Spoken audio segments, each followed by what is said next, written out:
Muy buenas, amables televidentes. El conversatorio de la Fundación Institucionalidad y Justicia cuenta con la gratísima presencia de Edgar González y Miguel Garza. Nada, en nombre de la Fundación y en qué momento nos visitan ustedes, le agradezco el que hayan correspondido a este conversatorio de la Fundación Institucionalidad y Justicia. Así que muchísimas gracias a ambos. Gracias, doctor. Es un placer estar en su país y sobre todo con una fundación que ha aportado tanto a la sociedad civil y también a las instituciones de gobierno de la República Dominicana. Gracias, Edgar. Tú trabajas en el FICOSEC, que es probablemente una, yo iba a decir inventos, porque la verdad es que es novedoso, ¿eh? Un fideicomiso de esa naturaleza no es usual. Yo no conozco uno que se parezca. Cuando tú hablas del FICOSEC, ¿a qué tú te refieres? Totalmente, doctor. FICOSEC es un esquema único, de hecho, a nivel Latinoamérica. Es así, ¿verdad? Totalmente. Empezaré mencionando que FICOSEC es el Fideicomiso para la Competitividad y Seguridad Ciudadana, un esquema que ya el empresariado de Chihuahua al norte del país mexicano, colindando con Estados Unidos, con Texas, con el estado de Nuevo México, y básicamente tiene un esquema donde el empresario le pide al gobierno estatal que le aumente los impuestos. Es algo increíble, ¿no? Cómo un empresario puede solicitar que le aumenten los impuestos con la finalidad de ¿qué? De que esa sobretasa, recibimos recursos a través de una sobretasa al impuesto sobre nómina que pagan más de 40,000 empresarios chihuahuenses, aportan a este fideicomiso. Wow. Y con la finalidad precisamente de administrar ese recurso en materia de competitividad, sí, buscando un aspecto que pueda reducir los efectos de la delincuencia. Hay que decirlo, Chihuahua desde hace una década libra una batalla por el tema de inseguridad. 2008 y 2011 que tenemos estos antecedentes de este fideicomiso. Claro. Ciudad Juárez fue considerada 3 años consecutivos como la ciudad más violenta del mundo. Llegamos a tener un año en Ciudad Juárez más de 3,100 homicidios. Wow. Un tema donde dicen los empresarios, tuvimos que entrarle, dice, al tema de seguridad. ¿Por qué? Porque sin seguridad no hay empresa. Claro. Sin seguridad no hay empresa. Ese esquema hizo que a través de un grupo de empresarios fuertes pudieran solicitarle a los candidatos a gobernador en 2010, 2011, que pudiera buscarse un esquema para recibir recursos. Básicamente el presupuesto que tiene este fideicomiso al año son $10 millones. Wow. Los que se van administrando en 4 esquinas de la cancha. Nosotros mencionamos prevención para la violencia en la comunidad, fortalecer instituciones de seguridad y de justicia, claro. El generar políticas públicas para la seguridad ciudadana y promover de manera permanente un Estado de Derecho y cultura de la legalidad.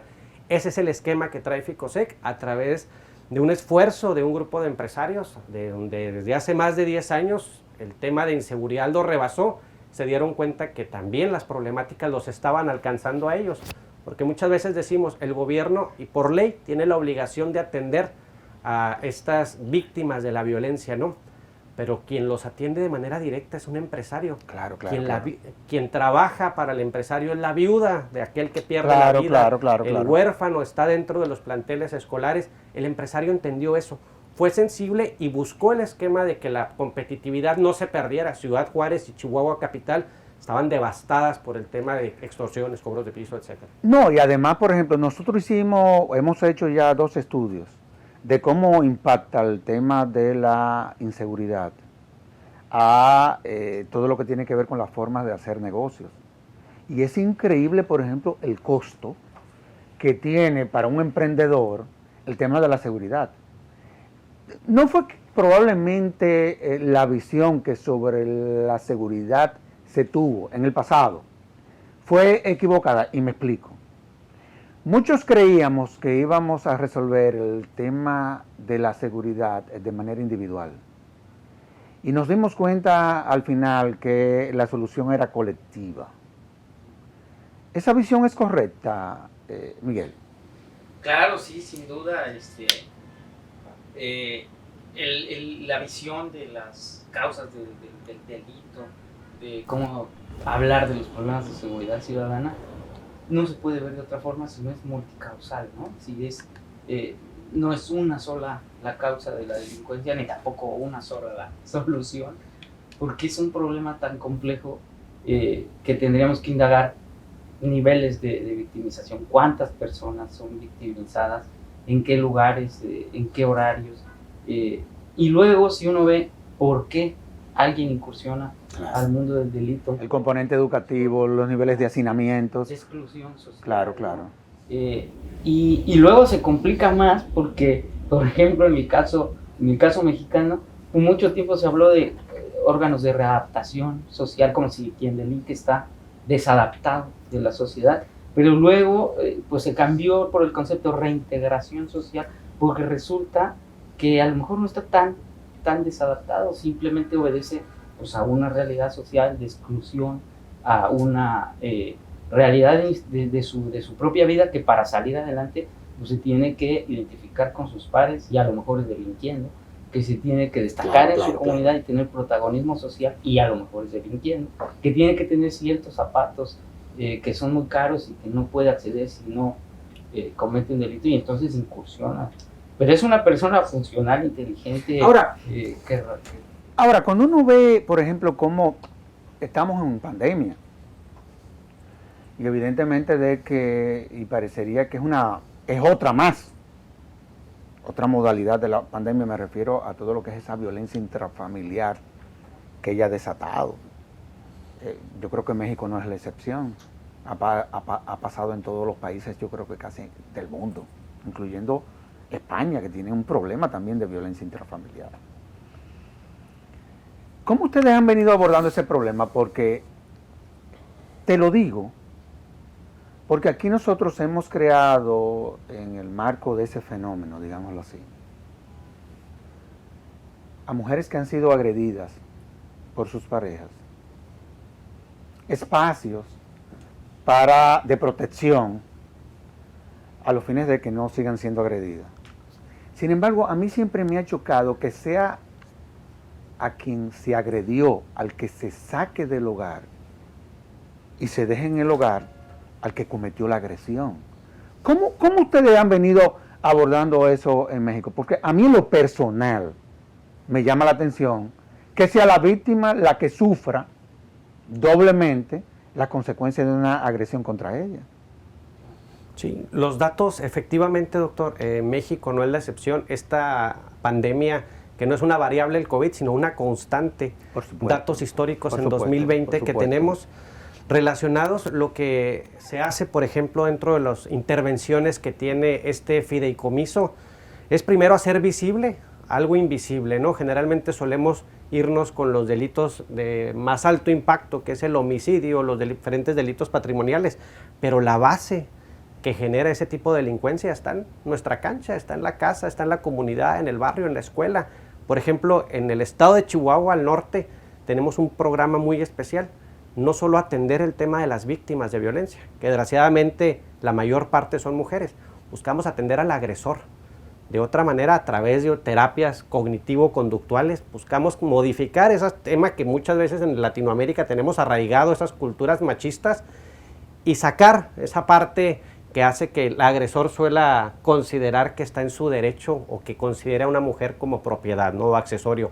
En los esquemas también se ve el aspecto de que pueda el agresor efectivamente purgar una pena. En México se persigue el delito de violencia familiar de oficio, ¿sí? No es necesariamente o a través de la querella, y buscar que la mujer siga estando en su hogar, en su espacio donde los niños consideran hogar. Claro, ¿no? De otra manera, Dios, es increíble que el agresor es el que permanezca y la mujer tenga que ir a una casa de acogida. Pero eso, ¿no?, es un acto de crueldad. Totalmente. Ahora, déjame preguntarte algo.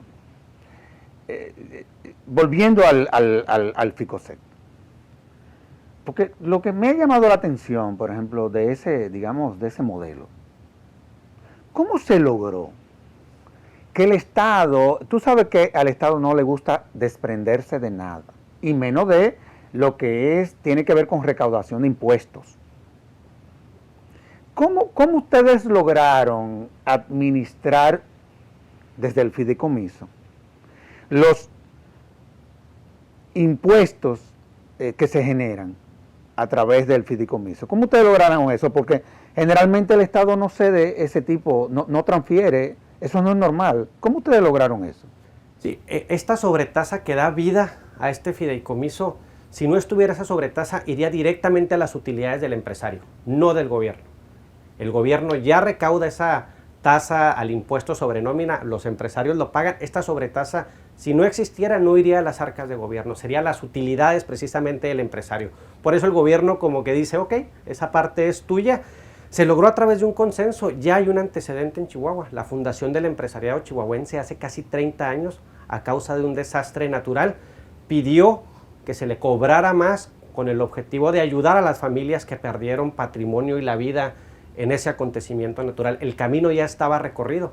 En ese sentido, al gobierno no causarle un extraordinario o un detrimento en sus arcas, dice, ok, vamos a buscar el aspecto legal a través de un decreto en el Congreso del Estado. Es como tenemos vigencia nosotros de 10 años, cada 10 años o cada determinado tiempo se renueva este Congreso. ¿Dónde participa el gobierno? El gobierno es el que ayuda al fideicomiso a recaudar. Este gobierno lo entrega a través de la figura del FICOSEC, de este fideicomiso, y lo administran empresarios. Está integrado el fideicomiso, 20 empresarios y 4 autoridades de gobierno. Es lo que estructuran y ayudan a financiar este organismo. Ahora, los fideicomisos no implementan proyectos. Los fideicomisos se crean para financiar proyectos. Exactamente. Ok. Dentro de todo lo que ha sido tu experiencia, ya sabemos cómo se generan los fondos. Ahora vamos a ver en qué se aplican. Vamos a ver, ¿cómo funciona eso? Por supuesto, el fideicomiso, el empresario entendió que antes de atender una problemática había que entender por qué se dan las problemáticas. Y el empresario no lo iba a hacer. El empresario únicamente iba a financiar, a operar. Por eso nosotros decimos en México que este FICOSEC es una organización de segundo piso. Y para poder operar necesitamos organizaciones de implementadoras, como es el caso de INCIDE. Totalmente, unos especialistas en tema de seguridad ciudadana, de reformas policiales. Ellos son los que arrastran el lápiz, ellos son los que están directamente con las corporaciones y hacen posible que este financiamiento tenga impacto. Cada vez que uno implementa un proyecto, uno, en la medida en que lo va implementando, uno se va a dar cuenta que funciona, que no, que hay que cambiarle el proyecto. Y te hago estas preguntas porque después quiero que entremos de lleno a ver de qué forma pudiésemos una experiencia como el FICOSEC replicarla en este país. Claro. Yo creo que de eso es de lo que se trata. Claro, sin duda. Yo ocupo la posición de director de investigación aplicada en policía en el Instituto para la Seguridad y la Democracia AC. Una de las cosas que hicimos nosotros es crear un instrumento que llamamos Certipol, que es certificación ciudadana de la policía, con 57 estándares en todos los temas que tienen que ver con la actuación policial. ¿Y ha tenido un impacto? Ha tenido un impacto y, por ejemplo, lo hicimos en Chihuahua, ya en 2 municipios de allá de Chihuahua, los más importantes del estado, y es crear protocolos de uso de la fuerza, protocolos de actuación para que tengan patrullaje. Una de las recomendaciones que nosotros estamos haciendo como grupo de trabajo es que sea una institución que hay que certificarla. Claro, sí. Hasta tanto tú no certifiques una policía, no van a haber resultados. Sí. Y del tema del proceso disciplinario es crear un área que recibe quejas del ciudadano, que se delimitan plazos para la investigación del caso, que se hacen 2 instancias, una que investiga la queja y el comportamiento del policía, que cómo lo va a contrastar contra qué si no hay protocolos de actuación. Y otro órgano colegiado que sea el que sancione, que sea el Consejo de Honor y Justicia. Entonces, eso, por ejemplo, se creó en Ciudad Juárez con el apoyo de FICOSEC, se creó en Cuauhtémoc, Chihuahua, con el apoyo de FICOSEC. Pues ese es un ejemplo de cómo desde sociedad civil impulsar de manera activa a la reforma policial. No, y aparte de que tiene que ser desde la sociedad civil, porque a fin de cuentas esa es una institución cívica, esa no es una institución militar, aunque ellos históricamente es lo que han creído, pero ese chip hay que cambiárselo a quienes componen e integran instituciones de esa naturaleza. Ahora, cuando tú hablas de certificación, ¿cuáles son los elementos que tú me digas? Mira, tienen que haber 5 que no pueden faltar en toda certificación de cualquier policía del mundo. ¿Cuáles son los 5 elementos que nosotros, por ejemplo, aquí en nuestro país, deberemos de tener en cuenta como para que el proceso resulte ser exitoso? Pues que esté basado en prácticas nacionales, internacionales que funcionen, que esté estandarizado, o sea, que el diseño de los procedimientos y la normativa esté estandarizada, que en todo el país el policía, digamos, que actúe conforme a un lineamiento establecido de forma estandarizada. Una cosa muy parecida a certificaciones de ISO 9000. Claro. Otra, que se evalúe la función policial y la prevención, Claro. que haya evaluación, que haya medición. Y una bien compleja, pero creo que es la más importante, que ahorita, doctora, sí hace referencia a eso, que esté orientada hacia la comunidad, que el modelo policial, y no solo el modelo policial, es de lo que venimos a hablar estos días, la política de seguridad completa, esté orientada hacia la comunidad. ¿Y qué quiere decir? Que pues dejemos de estar protegiendo al político, al funcionario, al servidor público y a quien protejamos, la policía. Y la política de seguridad sea al ciudadano y esté centrada en el ciudadano, el diseño de la política de seguridad. Yo lo que veo es que parecería que el problema que ustedes tienen en México es el que nosotros tenemos aquí. Porque los políticos se sienten muy seguros de la policía que ellos tienen. El problema es nosotros los ciudadanos, que no nos sentimos protegidos. Eso es lo que pasa allá también. Ahora, yo le tengo que sacar el jugo al máximo a los dos. Tú hablabas de que hay que estandarizar, pero obviamente no todos los países son iguales. Es más, ni siquiera los miembros de una familia son iguales. Por ejemplo, nosotros somos 4 hermanos y los 4, aunque coincidimos en los mismos valores, pensamos totalmente diferentes. Y así es la sociedad. O sea, tú no puedes tener una visión homogénea. Tú has hablado mucho de Chihuahua y tú también has hablado mucho de Chihuahua. Chihuahua tiene 247,000 kilómetros cuadrados. Nosotros tenemos 48,000. Ustedes tienen menos de 1 millón de habitantes. A nivel estatal casi 3 millones y la capital menos de 1 millón. Menos de un millón. millón. Nosotros tenemos 10 millones. La Ciudad de México más. No, ustedes son más que ustedes tienen más de 20 millones. Eso es una... bueno, sí. Nosotros en el área metropolitana lo que tenemos son unos 3 millones y algo. ¿Cómo poder replicar ese éxito de Chihuahua a un país como el nuestro, Edgar? A través de liderazgos empresariales. No hay otro camino más que poder, a través del sector empresarial, donde convergen los poderes económicos y también donde se puede hacer una presión al aparato político y gubernamental que se tiene. El liderazgo empresarial debe ir acompañado de la presencia de sociedad civil. La clave para que esquemas como el que Miguel nos ha platicado es que estén dentro de la cancha del ciudadano. ¿Por qué? Porque va a garantizar una evaluación para saber si la receta que estamos haciendo en México o en República Dominicana funciona y que haya continuidad. La rotación de gobiernos impide muchas veces que las políticas públicas permanezcan. El hecho de que estén en liderazgos empresariales y ciudadanos te garantiza una continuidad de las intervenciones. Ese es el esquema para poderlo trabajar y con mucha base en evidencia, mejorar los accesos a la información que tenemos, generar más todavía instrumentos que nos permitan entender mejor el fenómeno y de ahí partir a tomar mejores decisiones. Entre más información y mejor tengamos, mejores decisiones tomamos. Yo me alegro de que tú estés hablando del tema de la información. Tú te refieres a datos, ¿verdad? Por supuesto. Que se generan desde el Estado, que muchas veces los niveles de secretismo, yo no había visto una cosa igual. Aquí estamos tratando de desmontar esa visión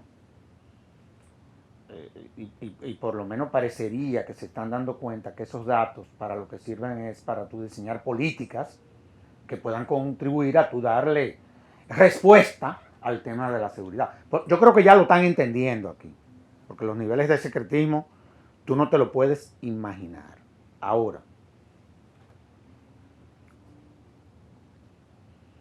yo quiero volver a la bendita policía. Institución a la que nosotros como fundación respetamos muchísimo. La gente no me lo cree, pero si yo no hubiese sido abogado, probablemente hubiese sido policía.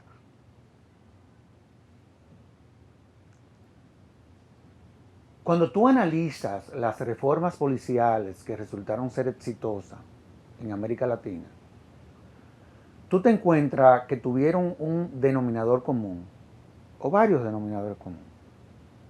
Esa visión cívica, es decir, la doctrina, de eso tú sabes más que yo. Pero también hubo un aspecto que se llevó a cabo paralelamente a la reforma institucional. Me refiero a los procesos de depuración, que en México ha sido muy complicado, porque muchas veces se sostiene la tesis de que la reforma policial en México fracasó porque no se hicieron las depuraciones que se debieron de haber hecho. ¿Eso es así realmente? Pues hay un tema interesante se trató de hacer una depuración fuerte, se crea el Sistema Nacional de Seguridad Pública y se crea lo de los mecanismos de control y confianza, que es una certificación pero en lo individual, digamos, ahí por policía, por la persona policía. Y es una certificación donde él tiene que cumplir un control de confianza que implica una prueba antidoping, exámenes psicométricos. ¿Y el polígrafo, el uso del polígrafo? La prueba del polígrafo. ¿Lo tienen ustedes? Así es. Y lo que pasó por mala suerte, pues es, bueno, por problemas de diseño, desde luego, ¿qué haces con la gente que está saliendo de la policía y que está capacitada para el uso de armamento y para hacer operaciones? Que se te puede ir al otro bando, sobre todo los carteles. Y pues unos los captaron, y eso es desde luego que impacta. Y otra también, que en México tuvo que haber una reforma constitucional en el año 2008 para que eso pudiera ser, porque muchos policías, digamos, que no pasaban los controles de confianza, eran separados de su cargo, pero acudían a un mecanismo de litigio, y se defendían y los tenían. Y había que reintegrar. Eso está pasando aquí también. Lo que pasó allá, y esa es una discusión bien interesante, con la reforma que la propuso un jefe de la policía que ahora está detenido en Estados Unidos, Genaro García Luna, pero él con el ánimo de poder... Pero muy bien detenido, porque la verdad es que fue travieso, claro, sí, sí. Demasiado travieso. Pero el diseño que hizo ese... El peor ejemplo de lo que debe de ser un policía. Sin duda. Y además dejó el país con esta reforma. Y esta reforma impacta en uno de los artículos, en el artículo 123 de la Constitución, que es el que habla de los derechos laborales de los mexicanos. Y quita ahí a los policías la posibilidad de hacer ese litigio. Entonces, si ahora un policía es destituido, separado de su cargo, ya no hay manera de que se reinstale. No hay manera legal, ya con pronunciamiento de la... Ustedes van a tener que venir, pero ya a asesorar a los miembros del grupo de trabajo, porque a nosotros se nos está presentando, o eventualmente se nos presentará esa situación en el país. Algo que se descubrió es que esto sí se tiene que aplicar, pero también tiene que ser temporal. En este momento en México ya hay condiciones para que ese artículo fuera modificado. No, y además es un proceso también. Las reformas son un proceso. Vamos a hacer una pausa y de inmediato volvemos con este interesantísimo programa.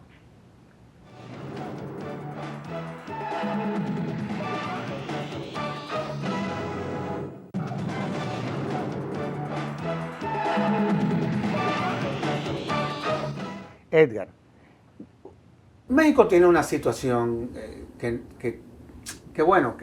nos impacta a nosotros, impacta a todos los países del área, es el tema del narcotráfico. Esa es una realidad. Así como nosotros como sociedad somos capaces de generar probablemente delitos que no existen en México, el tema del narcotráfico, como es transnacional, de una u otra forma nos impacta. Colombia, Perú, Bolivia, México. ¿Cómo ustedes, a través del FICOSET, han venido mirando ese tema y cómo ustedes han podido, por ejemplo, desarrollar programas en esa dirección que hayan tenido un impacto positivo, digamos así? Sí, el tema del narcotráfico, bien lo dice, doctor, en Chihuahua, desde hace más de una década, casi 7 u 8 de cada 10 víctimas que fallecen o a través de un homicidio doloso son por arma de fuego, son relacionadas a los hechos de la venta de las drogas, ¿no? Lo que hacemos en Ficosec, ponemos la analogía, vemos al tema de seguridad o inseguridad como una mesa de billar, de pool.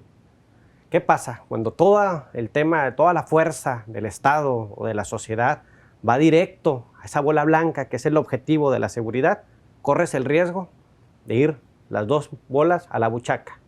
¿Qué pasa? Cuando te generas únicamente contención, reacción, estado de fuerza, genera represión. Y el tema no es únicamente a lo que voy, trabajar con más agentes de seguridad pública. Debes trabajar como carambola.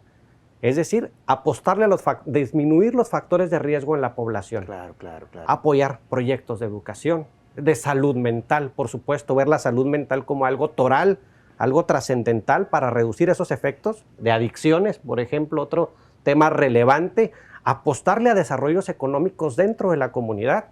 Es así como el empresario entiende que directamente frontal no puedes generar paz con más violencia. El Estado no puede únicamente ser más contención. Hay que trabajar en proyectos y hacer lo que nos toca a la ciudadanía. Hay una responsabilidad, corresponsabilidad en el tema del hecho de la generación de violencia y hasta una indolencia. De pronto normalizamos la violencia y parece que si no participamos para poder disminuir esas cuestiones, un día vamos a ser parte de la estadística, ¿no? El empresario lo entiende así. Hay que fortalecer esquemas, entender bien que la receta que requiere determinado distrito, determinada barrio, va a ser diferente. Y en medida de poder conocer esa información, hay que generar la medicina precisa, evaluarla y saber si funciona, poder replicarla en diferentes aspectos. Frontalmente es imposible. Claro.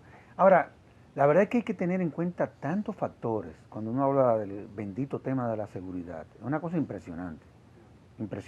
Por ejemplo, la juventud, que es un caldo de cultivo muchas veces. O sea, cuando tú ves, por ejemplo, los tipos de delitos, y tú encasillas que unos se cometen desde los 14 a los 22, de los 22 a los 34, que en una región se utilizan más las armas blancas, en otra las armas de fuego, que en una región el tipo es la violencia intrafamiliar, en otra región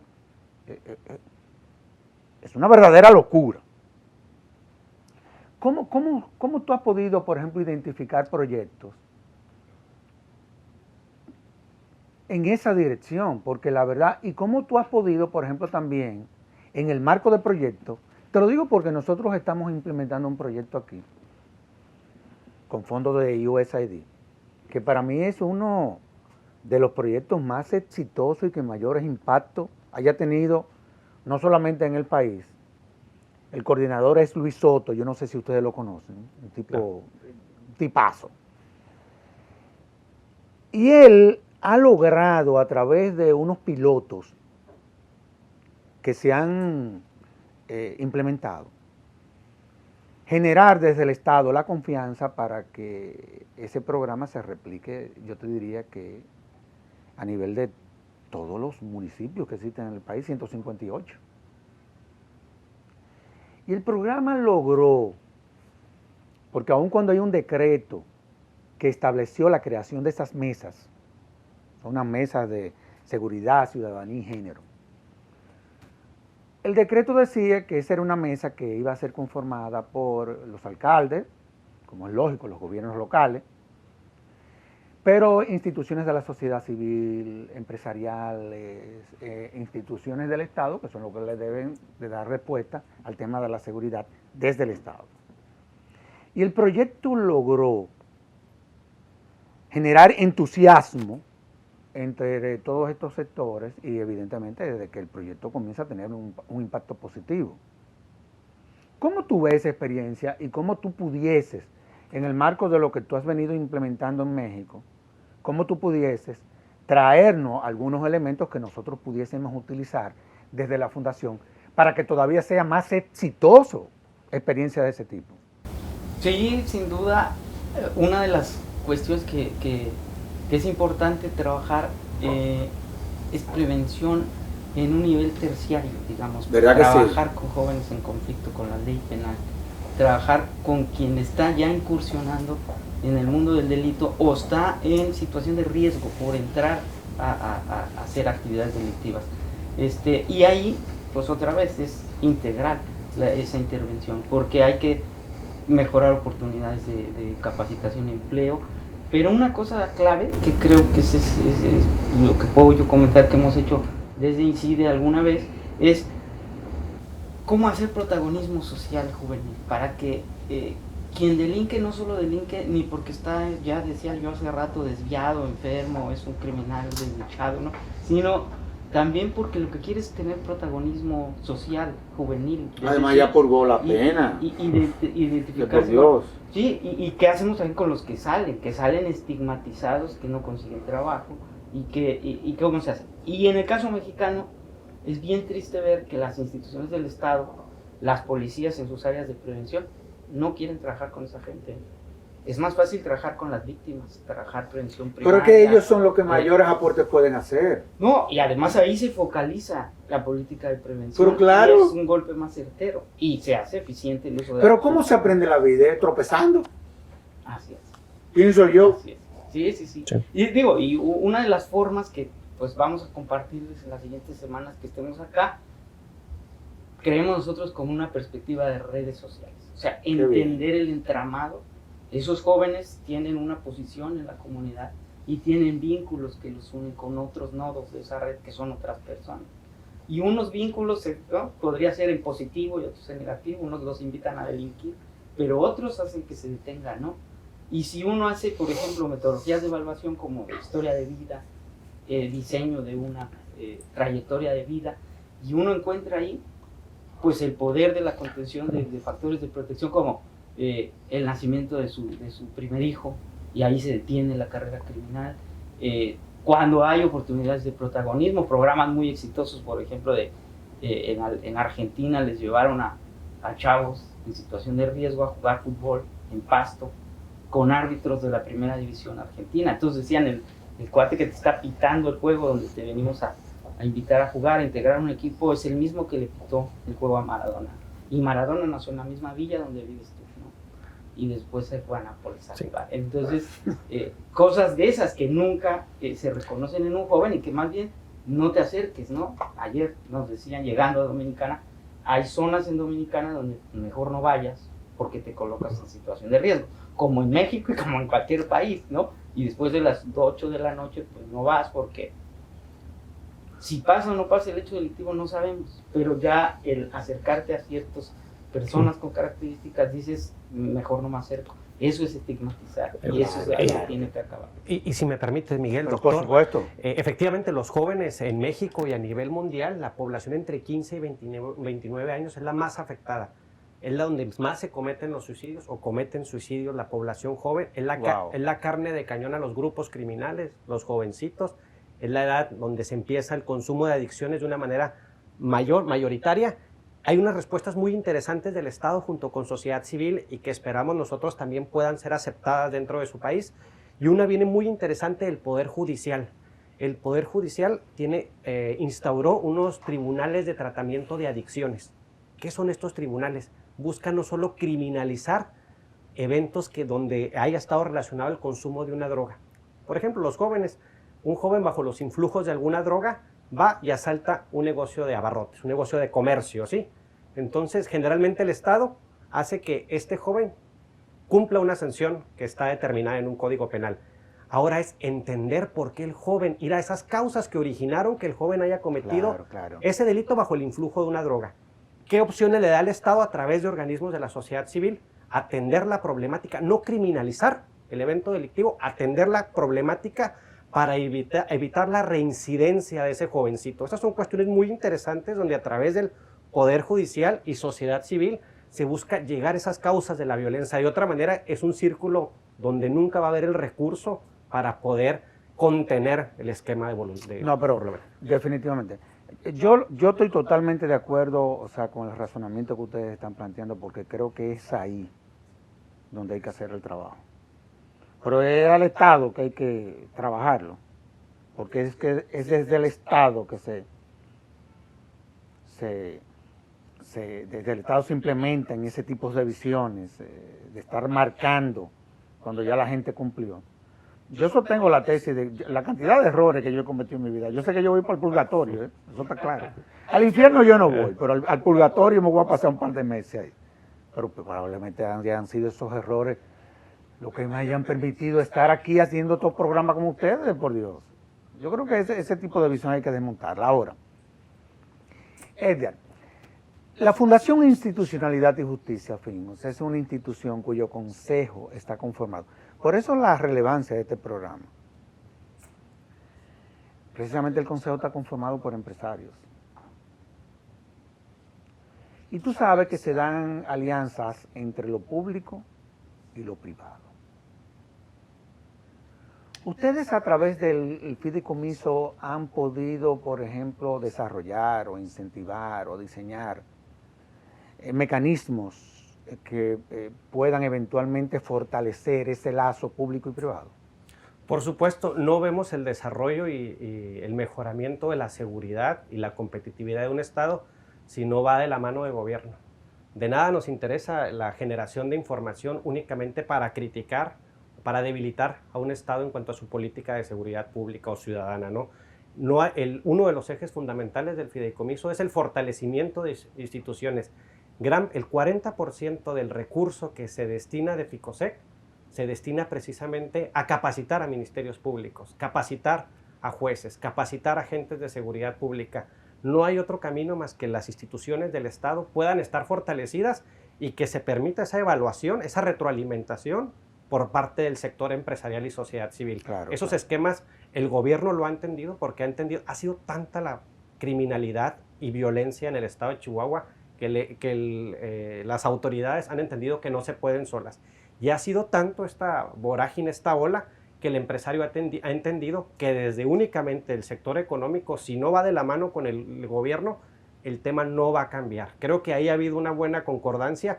La necesidad nos ha hecho actuar y trabajar juntos. Claro. De otra manera, creo que aquí en República Dominicana los aspectos que se tienen están a tiempo de fortalecer esos esquemas y promover la participación en aras de que tengamos un gobierno sólido, que tenga mejor confianza y percepción del ciudadano hacia sus gobernados. No hay otro camino. No, sin lugar a duda.